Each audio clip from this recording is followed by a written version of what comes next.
Jenderal Sudirman. Indonesia memiliki salah satu jenderal perang terbaik sepanjang sejarah.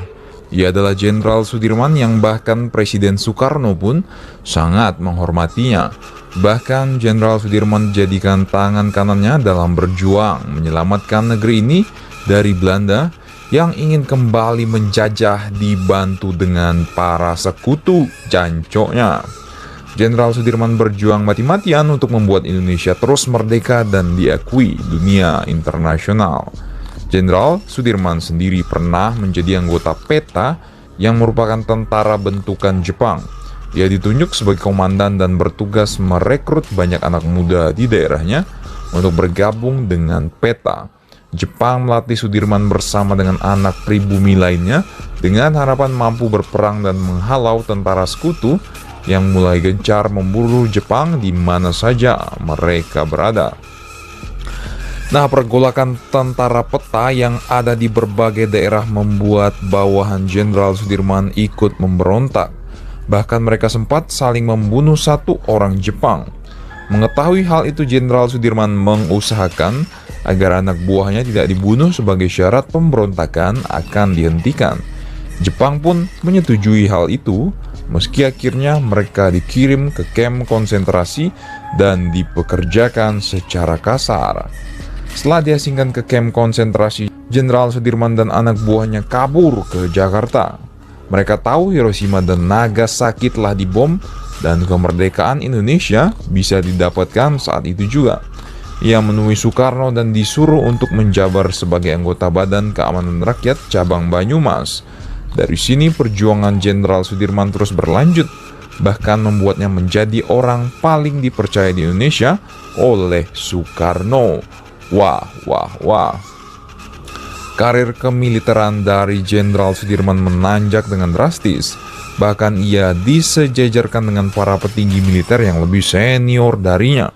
Keuletan dan perjuangan Jenderal Sudirman yang tiada batas membuat ia semakin bersinar. Bahkan jenderal pun tersemati namanya sebagai penghargaan tertinggi yang bisa diberikan negeri ini untuknya. Nah, yang paling terkenal dari Jenderal Sudirman adalah perang gerilyanya yang sangat hebat. Salah satu yang paling terkenal dari Jenderal Sudirman adalah perang gerilya yang ia lakukan. Ia menempuh jarak ratusan kilometer untuk menyusun strategi perang terbaiknya bagi Belanda dan sekutu bos. Bayangkan, strategi-strategi perang yang dibuat Jenderal Sudirman akhirnya memberikan keuntungan bagi Indonesia. Perang gerilya yang dilakukan Jenderal Sudirman membuat Belanda mati kutu. Mereka tidak tahu jika di Indonesia mampu membuat strategi sehebat ini. Apa yang dilakukan oleh Jenderal Sudirman disambut baik oleh banyak warga di Indonesia. Tanpa perang ini, mungkin nasib Indonesia masih berada di ujung tanduk. Nah, saat melakukan serangan gerilya, Jenderal Sudirman sebenarnya sudah mengalami sakit yang cukup parah. Ia mengidap TBC dan membuat paru-parunya menjadi rusak.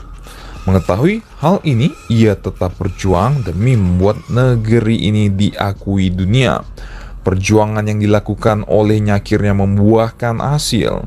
Pada tanggal 27 Desember 1949, Belanda mengakui kedaulatan Indonesia secara resmi.